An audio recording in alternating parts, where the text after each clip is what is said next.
Hey guys, welcome back to my channel. I'm Eric and I like to read, and today I'm going to be doing my February TBR. So, for the month of February, I've decided that I'm going to try and do lots of romance reads, be that straight romance, LGBTQ plus romance, just romance. I really want to dive into like the cutesy, warm, like cuddly feelings of the whole holiday, which I mean, it's only one day in February, Valentine's Day, but still, I wanted to kind of like embody that in my TBR this month. And so that's what I'm going to do. I have a lot of like this kind of book, so I'm very excited to jump into this TBR. I always have a lot of fun with these kind of stories, and yeah, I'm really looking forward to it. The first one I'm going to be reading is After Hours Temptations, which is part of my Harlequin collection from just over here. So this one is following a sound engineer, which is her, and she's working with this guy. I think his name is Max, and he's like a guitarist and a musician, and the two of them are working together on this album that he's producing. And she is trying really hard not to fall into that and kind of start something with him, even though there's definitely sparks between them. Um, but this is like the line that really got me to pick this up. The back says, "From the recording studio to the bedroom, he's hitting all the right notes," and and that's honestly enough for me. Like that just cracked me up with the amount of cheesiness it has, and I love it. So that's why I'm gonna read this book, and yeah, I'm excited for it. I love reading these Harlequin books; they're always so much fun, and I look forward to seeing where this one goes. The next one I'm going to read is The Love Hypothesis, and I'm purely reading this one because it is a Once Upon a Book Club book box. So I have the book box here, which I received a while ago, and I never got to it, but I was looking through these boxes that I had, and I saw that this was one of them. And I know that a lot of people really like this author, and it's like love themed. So I was like, okay, this is the perfect time to do this book. So that also might give me some more content this month if I do a reading vlog with it. So we'll see how that goes.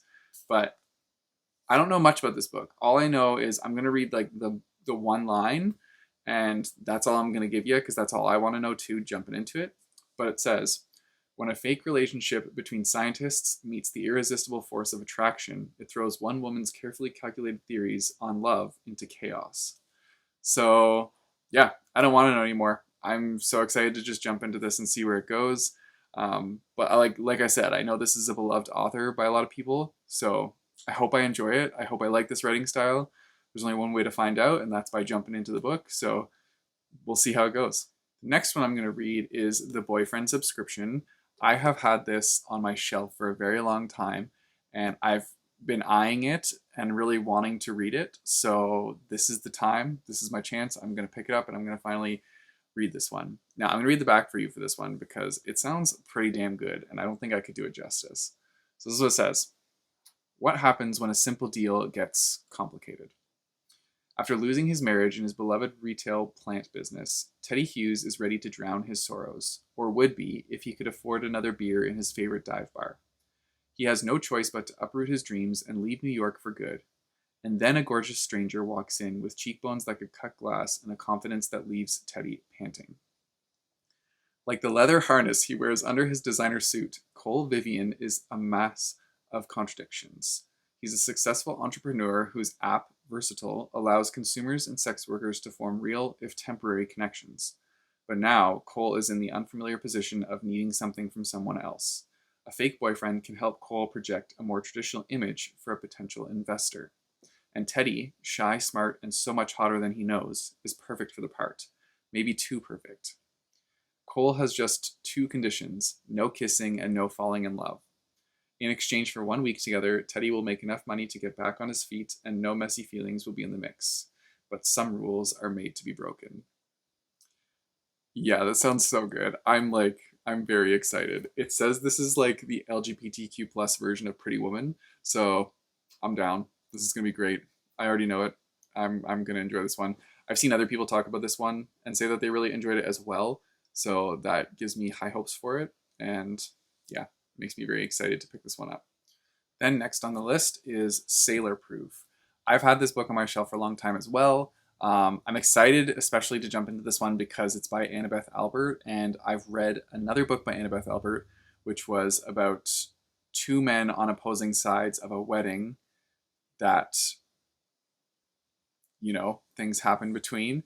I think that one was called Save the Date, and it was really cute. It was a pretty short book. I think it was actually a novella, like it was only 100 some pages, but it was so much fun. So I'm really looking forward to this one. Now, this one is following a main character named Derek Fox, and he is in the Navy.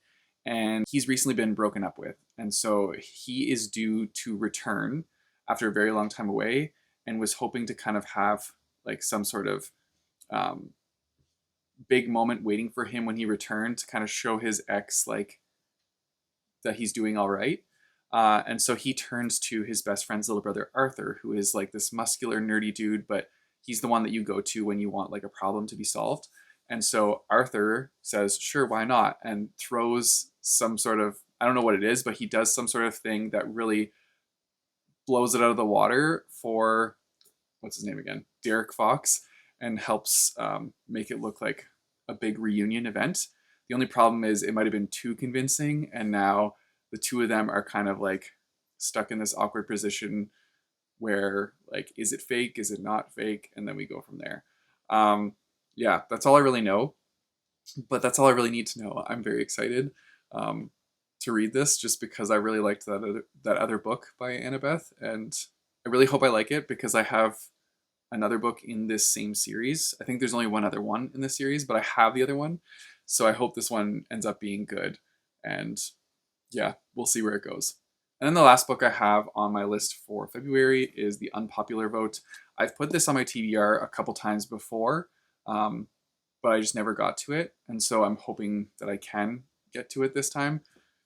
I believe this one's a lot about like high school politics and like running for class president, and it's very like LGBTQ plus positive. So yeah, that's what I remember. But I'm looking forward to hopefully crushing this one out of the park and finally reading it instead of just putting it on my TBR over and over and over again. So yeah, hopefully I can get it done.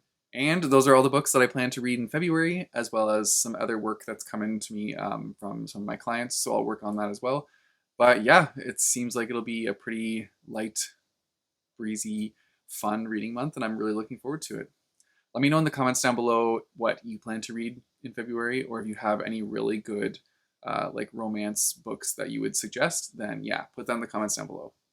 If you guys want to support me, I have a Patreon and a Ko-fi page, which I'll put in the description down below, as well as linked by my bookmarks. You guys know the drill. Don't forget to like and subscribe. Hit that bell notification button so you get notified when I post new videos. I post my videos on Tuesdays and Thursdays. Until next time, keep on reading.